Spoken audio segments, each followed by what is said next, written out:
FC Botoșani a început foarte bine partida și în minutul 10 a reușit să deschidă scorul prin Cătălin Vraciu. Mijlocașul botoșanean a profitat de o eroare a defensivei gălățene și a plasat din marginea careului. FC Botoșani și-a majorat avantajul în minutul 13 prin George Cârjan, care a marcat din 3 metri. În minutul 20, centralul Robert Dumitru a acordat lovitură de la 11 metri pentru oaspeți la un hands în care o comis de Florin Axinte.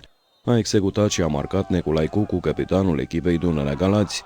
Bucuria oaspeților nu a durat decât 2 minute pentru că Atila Hadnaghi a dus golul la 3-1 după o centrare foarte bună a lui Marius Croitoru. Roș-alb-albaștrii au încheiat prima repriză cu încă un gol. Marius Croitoru i-a pasat lui Cârjan, iar atacantul venit vara trecută de la Dunărea Galați a dus scorul la 4-1.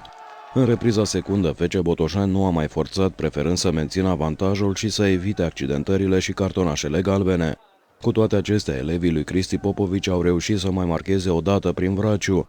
Croitoru a centrat de pe stânga, iar Vraciu a împins mingea în poartă din marginea careului de 6 metri. În urma acestei victorii, FC Botoșani a urcat pe primul loc în clasament, fiind la egalitate de puncte cu Săgeata Năvodari.